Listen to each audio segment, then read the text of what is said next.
yang klimaks atau blackout yang ketiga, Oke. dia itu sampai dia kencing sembarangan pas lagi blackout. Kayak ini apa namanya? Kayak mendengar bisikan-bisikan. Bisikan setan. Nah, itu kita udah tahu bisikan Oke. siapa. Kayak ada suatu bisikan yang bilang ke dia untuk dia mati aja dan mending lu pergi ke neraka sekarang. 7531 action. Halo para voicers, balik lagi sama gue Egi. Dan gua Ryan. Gue mau nanya dikit ke lu. Lu percaya gak sih dengan yang namanya ruqyah? Ruqyah, intinya ruqyah tuh kayak kita ada seseorang yang bisa mengeluarkan sesuatu dalam diri kita yang bersifat hal goib kan ya? Iya, sebenarnya kurang lebihnya kayak gitu. Gua sih bisa dibilang percaya nggak juga, dibilang nggak percaya juga gua nggak tahu sebenarnya. Oh, lo belum bisa memastikan Gua nih? belum bisa memastikan Oke. gua percaya atau nggak percaya karena mungkin menurut gua belum bisa sedalam itu buat bisa bilang percaya ataupun nggak percaya. Kenapa gitu? Ya karena ilmu gue cetek, brother. Oh, dan Masih kayak, kayak, ya, ya lo belum pernah ngalamin hal-hal belum yang pernah kayak gitu. ngalamin hal kayak gitu juga. Tapi lo pernah gak mau diruqyah gitu atau apa kayak maksudnya? Gue mau di ruqyah nggak pernah sih. Mungkin wacana pernah kayak wah. Ini anak nih, ruqyah gitu. Tapi Serius enggak, pernah digituin? Enggak pernah. Kalau lu gimana Gi? Menurut lu ruqyah gimana?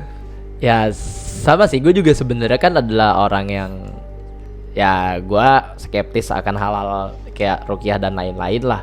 Maksudnya karena balik lagi ya sama kayak lo gitu, gue juga belum pernah ngalamin dan gue belum pernah ngeliat langsung. Dan awalnya tuh gue penakut, Ray. Lu menakut? Sebenarnya tuh gue orangnya penakut, cuma setelah gue udah mulai makin gede ya lama-lama ya gue juga mulai nyoba mikir masuk akal kan, walaupun emang beberapa hal tetap bikin gue bisa mengaitkan itu sama hal goib. Tapi jujur yang namanya ruqyah itu sendiri belum bisa tuh ada dibikin gue tuh jadi takut gitu, intinya gitu. Oke. Nah, gue pas banget nih, gue ada cerita Apa tuh? tentang ruqyah gini lah intinya. Tapi ini latarnya itu kita nggak di Indonesia. Oke. Kita ada di luar negeri lah. Kita ini latarnya itu di Jerman. Jadi Jerman. lu jangan ngebayangin Orang Jerman juga kenal ruqyah? orang Jerman juga kena ruqyah bro. Oke. Tapi sistemnya berbeda. Oke. Gitu ya. Ya emang kalau di luar negeri tuh ada emang semacam sistem ruqyah juga kan, cuma Bener mungkin banget. kalau mereka namanya eksorsis Eksorsis ya atau pengusiran itu setan ya lah. pengusiran iblis atau setan lah ya. Oke. Nah gue ada cerita nih jadi ya. Ah, Ini BTW ini tuh based on true story ya. oke. Jadi ini tuh latarnya itu pada tahun 60 sampai 70-an. Udah lama nih berarti. Udah lama banget. Udah lama, oke. Dan pada tahun-tahun segitu itu lagi terkenalnya yang namanya eksorsis atau yang udah disebutin tadi pengusiran iblis dari Iblis. tubuh seseorang. Tapi tuh ngaruh gak sih sama kayak skizo dan lain-lain? Atau dari cerita lo nih emang ini tuh lo percaya kalau ini tuh beneran eksorsis? Nah itu yang harus kita telah dulu nih dari cerita gue nih. Oh, oke. Gue di sini juga pengen ajak lo diskusi juga dari cerita yang gue bawain gitu. Oh, oke. Oke. Nah, jadi tuh pada tahun 70-an selain eksorsis juga lagi naik-naiknya yang namanya pemuja satanis. Sekte-sekte pemuja Iya, satanis sekte gitu pemuja tuh. satanis itu Oke. lagi naik banget. Nah, untuk dari karena latar belakangnya emang udah mulai apa ya, awam lah untuk melakukan hal kayak gitu. Jadi mulailah Oke. muncul hal-hal yang berbau-bau mistis di pada zaman itu, gitu kan. Oh, jadi pada zaman itu maksudnya orang-orang mungkin mulai menganggap awam suatu praktek mistis-mistis gitu lah. Oke. Bener banget. Nah ini gue mau ceritain tentang seorang gadis yang bernama Annalisa McHale. Analisa Annalisa McHale. Michael. Nah dia itu lahir pada tahun 1952 Oke. di Jerman bagian barat. Nah, Oh ya, berarti itu Jerman masih kepecah ya. Jerman Jadi jangan sih. timur dan barat. Oke. nah jadi dia itu sebenarnya dilahirkan di keluarga yang sangat amat normal lah bisa dibilang. Normal tuh dalam segi apa nih? Dia memiliki orang tua yang utuh, dia mempunyai saudara, serta Oke. juga, nah orang tuanya ini dan keluarga McHale, mereka itu sangat apa ya, taat kepada ajaran agama mereka atau ajaran agama Katolik pada saat itu. Oh, mereka keluarga yang religius lah. Mereka keluarga yang religius kayak Oke. gitu kan. Ya ini nggak bisa dipungkiri ya karena emang pada saat itu 70% dari populasi di Jerman Barat itu emang memegang agama Katolik. Dan banyak yang religius gitu di situ. Okay. Nah mungkin dari sumber yang gue dapet ini ajaran orang tuanya kepada anaknya terkait Katolik ini sedikit ekstrim gitu. Maksud ekstrim itu gimana? Ekstrim tuh ibaratnya dia itu diberi apa ya namanya? Dikasih ajaran tentang agama Katolik yang terlalu berlebihan mungkin menurut anaknya gitu. Oke. Kayak gitu. Jadi anaknya nganggap pelajaran agamanya tuh kadang over nih gitu. Iya, kadang tuh terlalu diforsir lah itu ya. Jadi sampai-sampai mereka itu harus kayak datang ke suatu namanya tuh mass, Catholic mass. Dalam seminggu tuh 2 kali kayak gitu kan. Jadi mereka ya emang kayak gitulah. Nah, terus nggak lama kemudian si Annalisa, pokoknya ingat-ingat namanya Annalisa, ini tokoh utama kita di sini. Si Annalisa itu kemudian didiagnosa oleh dokter kalau dia itu mengidap suatu penyakit neurosis. Neurosis tahu? Otot ya? Ya, neurosis itu gitu. Saraf ya benar. Saraf yang ada di otak. Nah, gue pengen lu inget-inget ya penyakit ini. Neurosis yang berhubungan dengan religious iconography. Apa tuh? Itu tuh kayak suatu gambaran yang menggambarkan tokoh-tokoh agama. Contohnya kayak gambaran Bunda Maria dan lain-lain. Jadi dia tuh memiliki suatu didiagnosa sama dokter kalau dia punya masalah di saraf otaknya dan dia tuh suka membayangkan hal kayak gitu. Tokoh-tokoh agama yang ada di gambar-gambar kayak gitu. Oke. Terus inget-inget ya. Nah jadi pas masih kecil tuh dia kayak anak-anak normal lah, aktif, rajin belajar segala macem, nggak ada yang aneh sampai suatu saat karena memang didikan agamanya ini cukup keras. Ya. Itu tuh mempengaruhi si Annalisa dalam hal gue nggak tahu pikiran atau dan segala macam. Jadi dia cukup ngubah diri dia lah. Kondisinya tuh mulai memperburuk lah. Gitu kan. Nah terus dia tuh mulai pertama mengalami yang namanya blackout. Tahu blackout? Kayak pingsan. Dia menganggap dia tuh mengalami blackout, tapi yang sebenarnya itu dia nggak blackout. Dia itu orang-orang yang ngelihat dia tuh ngalamin blackout di sekolah. Orang-orang yang lihat dia tuh dia kayak kejang-kejang kesurupan. Oke. Kan? Ya. Tapi pas ditanya apa yang dirasain, analisanya coba bilang dia blackout gitu. Iya, gue nggak inget apa-apa dia bilang gitu. Terus semua ya udah berjalan dengan normal, nggak ada terjadi apa-apa.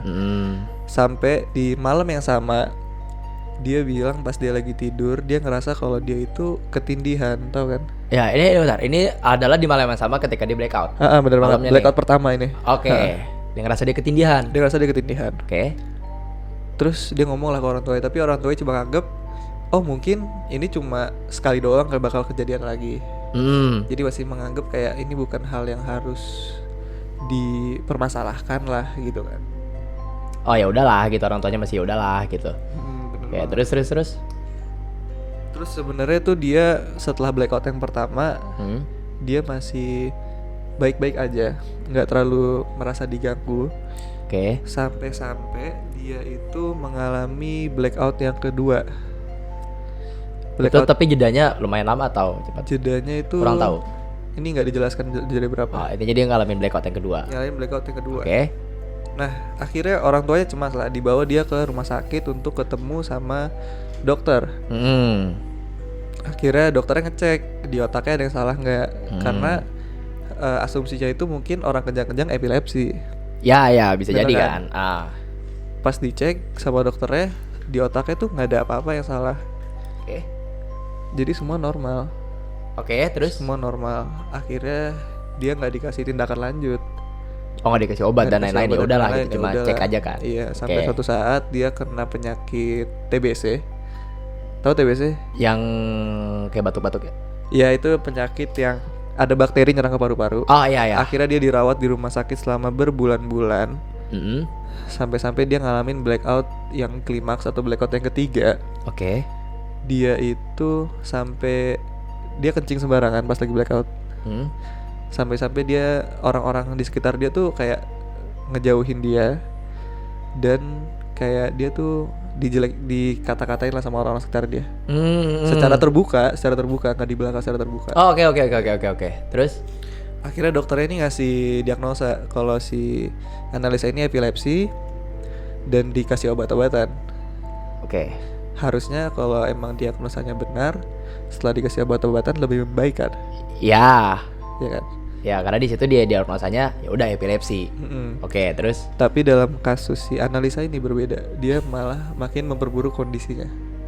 dari segi fisiknya dia. Dari segi fisik juga. Oke. Segi fisik, pikiran, segala macam gitu kan. Oke, terus Nah, singkat cerita, setelah dia dari rumah sakit didiagnosa, dia kan masih minum obat-obatannya.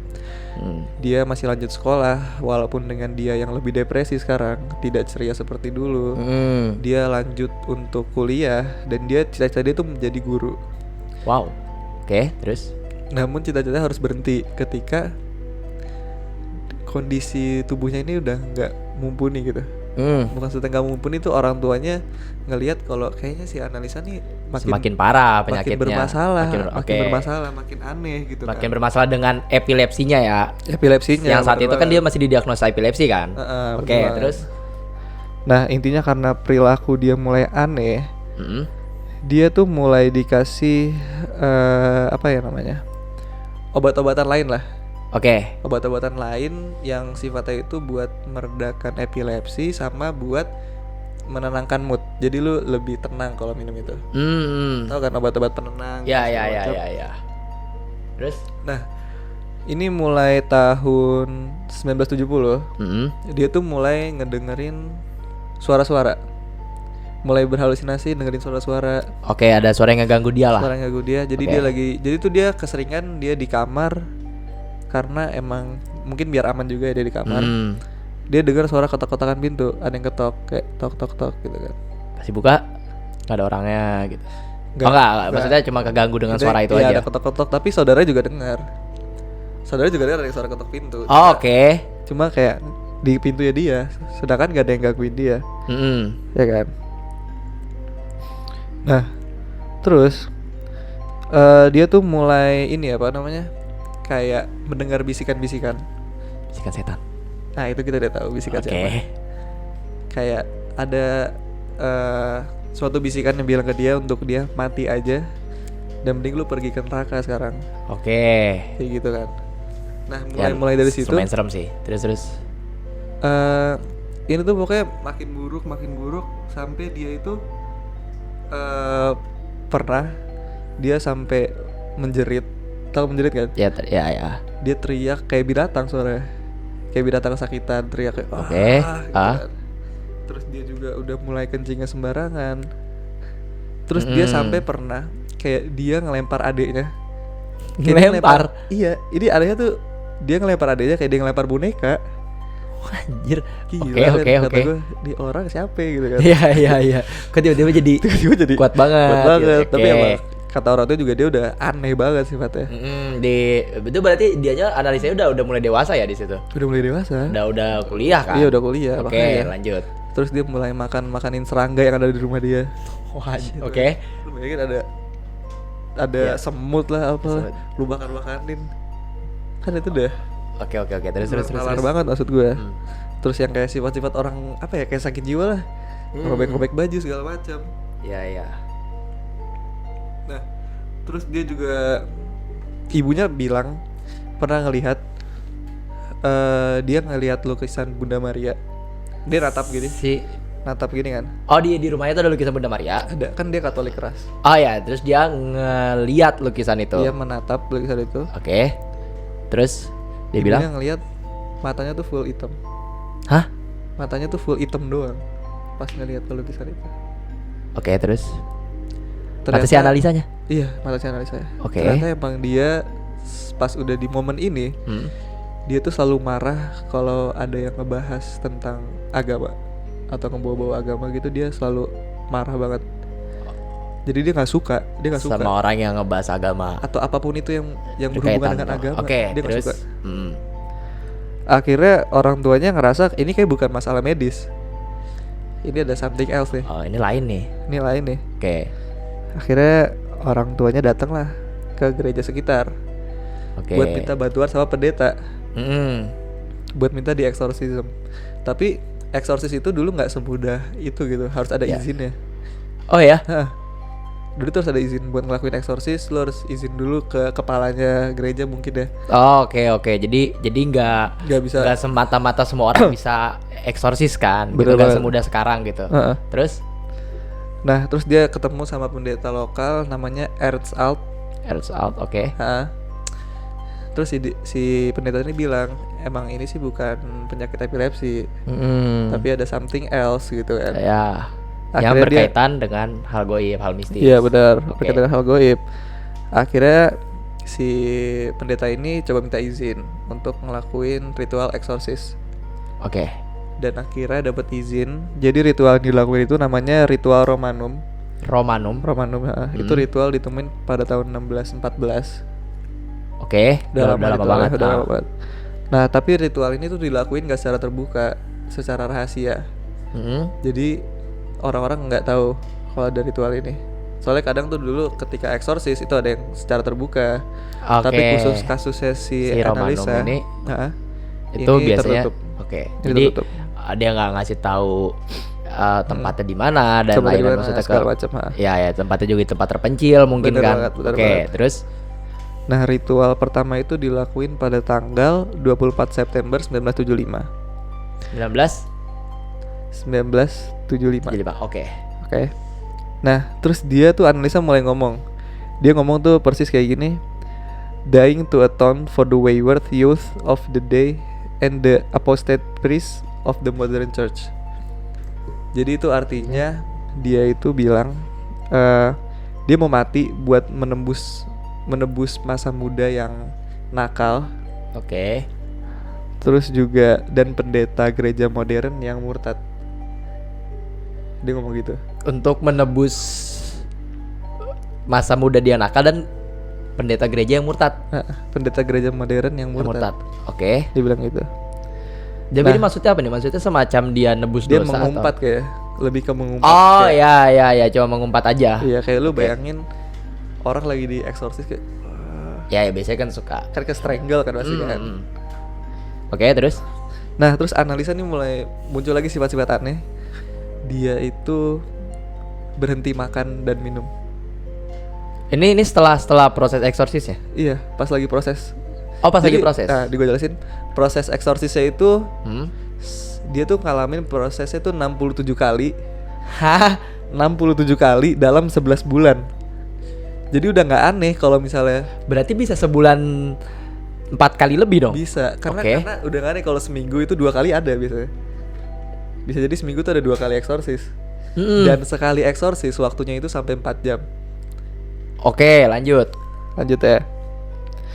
Nah, terus dia tuh udah nggak mau makan, nggak mau minum karena dia bilang dia nggak dibolehin buat makan. Oke, terus? Nah, yang masih jadi pertanyaan, siapa yang ngebolehin? Karena dia emang disuruh buat makan tapi dianya bilang enggak, gue nggak dibolehin buat makan gitu. Padahal sama keluarganya dipaksa buat makan. Oke, dia merasa ada yang melarang dia buat makan. Iya. Oke. Nah, terus juga ada sebenarnya rekaman audio. Gue mau nunjukin ke lo sebenarnya. Ada gak? Ada. Boleh? Mungkin nanti aja kali ya. Soalnya kalau sekarang harus di search gitu segala macam. Nanti mungkin ditunjukin aja. Ya nanti ini editor tolong kasih. Tolong kasih tunjuk kayak suara. Ya. Nanti gue kirim. Oke? Oke.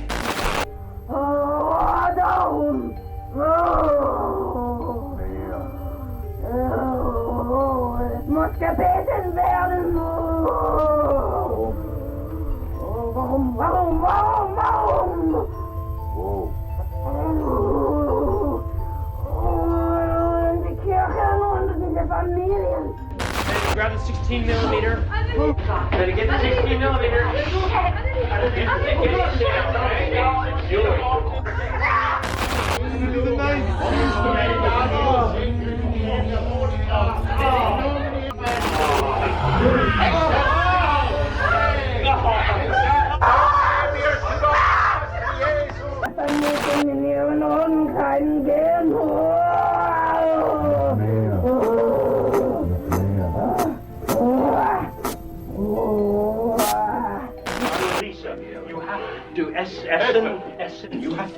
Did eating help your little sister? What? All your medicine and the calories in the world couldn't cure her cancer, could Dr. it, Lander, Doctor? you know that. Oh, Dr. you Lander. studied medicine, wasn't it? But it How didn't do help. you know about that? The Dr. little Lander. cunts in here will pay.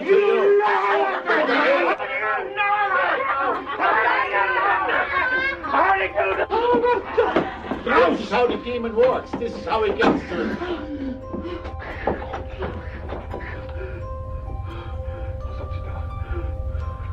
You what? Terus oke lanjut. Oke, lanjut. Nah, akhirnya dia udah menjalani eksorsis selama itu 67 kali dalam 11 bulan. Akhirnya terungkaplah satu fakta Bahwa bahwa yang merasuki dia itu nggak cuma satu makhluk. Oke. Tebakan lu berapa? 5. Yang ngerasukin ada 6 makhluk.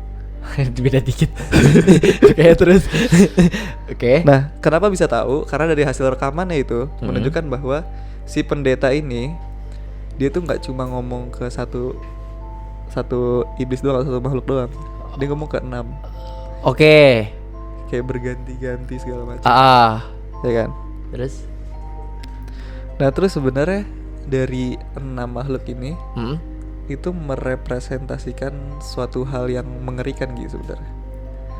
Karena 6 makhluk ini gue bisa sebutin nama-namanya. Siapa aja? Yang pertama Lucifer, Oke. yang kedua Judas, Oke. ketiga Iscariot, keempat Nero, kelima Cain, Oke. terus ada Hitler, Hitler. Oke. dan juga ada Valentin Fleischmann. Valentin Oke. Fleischmann itu pendeta zaman dulu abad 16. Dia itu kayak pendeta yang tercela lah kalau yang gue baca itu kan. Oke. Nah, jadi tuh ini tuh isinya tuh jiwa-jiwa mereka gitu loh. Nah, tapi ada juga asumsi bahwa ini nih orang-orang yang gue sebutin tadi itu bukan mereka yang masukin ke analisanya, Tapi analisa sendiri yang milih mereka buat rasukin gua. iya buat Oke. masuk ke dia.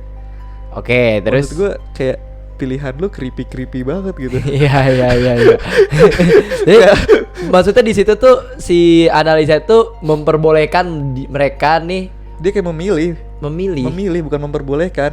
Dia memilih untuk orang-orang ini yang rasukin. iya kayak jiwanya lah apa rasukin gua gitu. Iya kayak gitu, Rasukin Pak. gua. Oke, Udah lanjut. masuk lah, Pak, gitu. Terus kayak maksud gue tuh kayak orang aneh gitu kan. Iya. Memperbiarkan badan dia dirasukin sampai sakit segala macam. Terus At the end selama eksorsis berjalan tuh si analisa kan selalu di borgol ya. Karena yang kayak udah gue omongin tadi, dia aja sampai bisa ngelempar adeknya kayak lempar boneka. Kalau Apalagi nggak kalau ditahan, nggak diborgol. gimana, Pak? Lempar pendetanya kayak lempar boneka. Kasian kan? juga tuh. Iya kan, kasian Makanya. juga. Jadi pendetanya. Nah, terus pasti di eksorsis kayak di film-filmnya paling kalau kagak ditahan nanti terbang. Ya, Iya pasti kan? gitu kan. Kalau merayap set. Ya. Jadi di borgol, ya kan? Hmm. Nah, dia itu sampai-sampai badannya itu udah kurus kering kayak cuma tulang-tulang doang. Ya. Tulang sama kulit doang udah. Ya. Bener-bener kayak Karena dia tidak makan, tidak dia minum. Ya. Ya kan? Nah, akhirnya itu dia meninggal. Oke. Meninggal pada 1 Juli 1976. Wah, berarti cuma setahun dong setelah proses eksorsis. 11 bulan kan eksosisnya. Oh iya. 11 bulan eksosisnya. Nggak nyampe 1 tahun malah. Oke, lanjut. Nah, akhirnya kematian dia ini dilihatlah apa sertifikat kematian, kan orang ada gitu ya. Sertifikat kematian, diotopsi. Nah, dia itu dinyatakan meninggal karena malnutrisi sama Iya. dehidrasi. Jelas dong. Jelas, karena dia dong. nggak makan Karena dia selama nggak makan. 11 bulan. Nah, tapi di tubuh dia itu menunjukkan bahwa ada luka-luka yang nggak sedikit. Jadi luka-lukanya itu dia ada mengalami keretakan gigi. Wow. Keretakan Oke. gigi. Terus 2 kelopak mata yang hitam banget, Ya. kelopak mata. Terus dia itu mengalami luka memar di bagian tangan, lengan, sama pergelangan tangan. Mungkin Mungkin efek di itu borgol. Asumsi gue juga efek di borgol. Iya kan? ya kan? Oke, lanjut.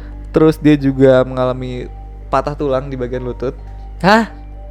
makanya nggak ngerti gimana eksorsis berjalan tuh, nggak ngerti kan. Iya. Terus se-ekstrim apa se-ekstrim pada apa, saat itu ya, gitu pada kan. saat itu.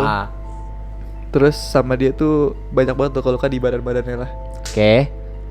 Nah, pada akhirnya seperti orang normal lainnya, kematian ini nggak normal dong. Iya, sangat amat tidak normal. Amat tidak normal. Makanya ini tuh dilanjutin ke jalur hukum gitu. Oh iya, serius? Sumpah. Siapanya? Jadi karena kematian analisa ini mungkin memancing perhatian orang-orang, akhirnya ini dimasukin ke jalur hukum. Yang disidangin itu adalah orang tuanya sama 2 pendeta itu. Karena menurut dari pihak hakimnya, ini kok kayak nggak normal gitu. Apa kok anak bisa sampai malnutrisi, bisa sampai dehidrasi segala macam. Iya. Nah, Si akhirnya pendetanya ditarik juga ke proses hukum itu. ditarik ke proses hukum. Oke. Nah, cerita itu si pendeta tetap kekeh kalau dia udah berhasil ngeluarin analisa. Berhasil mengeluarkan makhluk-makhluk dari analisa. Oke. Terus katanya hasil lukanya itu emang hasil dari proses eksorsis. Dia mengakui bahwa itu hasil dari proses eksorsis. Iya, maksudnya stigmata. Jadi stigmata itu tuh kayak adanya efek samping lah. Tapi bukan berarti mereka yang menyakiti analisa. Ya. Tapi ya karena proses eksorsis ini analisa jadi luka. Bener. Oke, Terus si hakim menurut lu percaya apa enggak? Enggak. Bener banget. Hakimnya Hakimnya nggak nggak percaya. terima jawaban kayak gitu dan akhirnya mereka dapat hukuman yang bervariasi lah. Oke. Si pendeta Alce itu dapat hukuman 6 bulan penjara Oke. dengan tuduhan pembunuhan tidak berencana. Oke. Pendeta yang satu lagi juga sama. Nomor tidak berencana. Tapi kalau untuk orang tuanya dia itu nggak dikenain hukuman apa-apa karena menurut hakimnya mereka udah melalui banyak hal yang pahit lah. Jadi Oh ya. rasional lah menurut gue. Rasional. Nah, gue ada pertanyaan buat lu sih, Gi. Apa tuh? Dari yang udah gue ceritain. Menurut Menurut lu analisa itu mati karena kerasukan hal-hal goib atau karena dia memiliki mental illness tapi nggak ditreat dengan benar pada zaman itu? Karena pengetahuan orang kan zaman itu, wah setan, Iya. masukin Iya. epilepsi, ya kan? Iya. Tapi pertanyaan besarnya di situ, apakah bakal terjadi hal yang berbeda kalau misalnya si analisa ada di zaman sekarang? Ya kan? Itu makanya tadi gue sempet nanya kan soal ini tuh beneran dirasukin atau skizo. Bener gak? Skizo tuh apa? Semacamnya kayak halusinasi. Semacam kayak halusinasi juga gitu. Jadi dimana dia tuh menganggap bahwa ya itu tadi kayak halusinasi yang berlebihan sebenarnya skizo itu kurang makanya. lebihnya. Iya, menurut lu gimana? Itu pertanyaan besar gitu soalnya. Iya. Kalau dari yang gua anggap sih mungkin ada benernya kata-kata lu ya. Karena kan balik lagi nih, gua mungkin saat ini sudah ada di fase yang, atau mungkin bisa jadi gue belum mengalami hal yang bisa bikin gua tuh jadi nggak skeptis dengan hal-hal yang kayak gitu. Ya kan, mungkin gua bisa jadi percaya walaupun sedikit ya kan. Cuma dari kasus dia itu bisa jadi bener juga gak sih? Makanya Kalau sebenarnya mungkin cuma mental illness dan skizofrenia, cuma Bisa mungkin jadi. orang tuanya nggak nanganin dengan baik. Iya, karena zaman itu mungkin awarenessnya masih sedikit. Ya, Bener iya kan? kan? Bener. Gue pun juga kepikiran di situ. Tapi kalau misalnya ngomongin dari proses eksorsis sampai kayak gitu, itu menurut lo gimana? Makanya Pak, rekamannya juga ada. Tapi gue lihat juga sih komen-komenan orang. Kan tadi dibilang tulangnya patah. Ya. Terus dia itu teriaknya kayak wah gitu. Orang bilang, ya kalau tulang gue patah gue juga bakal teriak. Iyalah. Gimana sih tulang dipatahin? Iya kan, maksud gue Masa ada orang tulang patah? Patah masa nggak mungkin gitu? kan? Soalnya kan penjelasannya waktu di eksorsis dia teriak kok segala macam. Ya mungkin dia kesakitan. Iya. Gitu maksud gue kan. Nah, Dan BTW kalau misalnya kalian benar-benar penasaran sama yang cerita yang gue sampein, kalian bisa nonton karena ini udah diadaptasiin menjadi film. Oh ya, dijadiin film. Judulnya itu The Exorcism of Emily Rose. Tahu. Itu. Tapi gue belum nonton. Oke. Tapi tahu. Oke. Itu dia filmnya. Nanti gue bakal nonton. Oke. Tapi serem gak filmnya? Nonton aja. Lah, tapi lo nonton ya? Gue udah. Oke. Gue bakal nonton.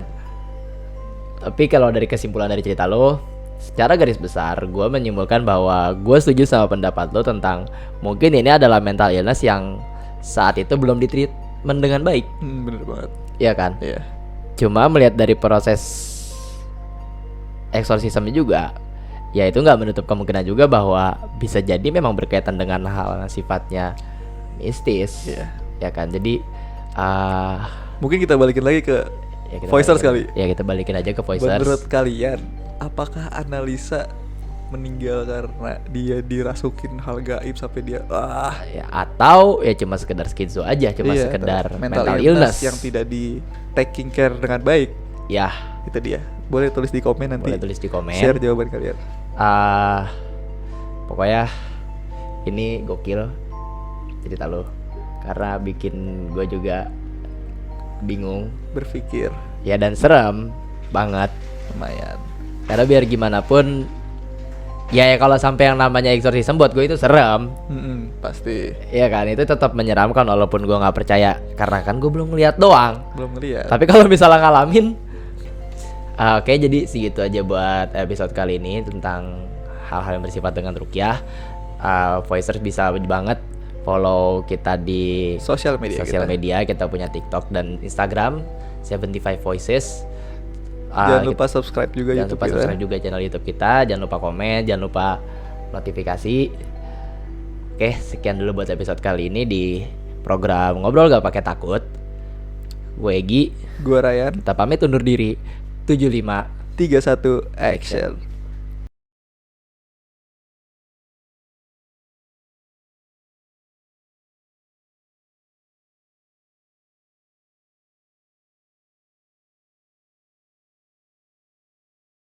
anjing.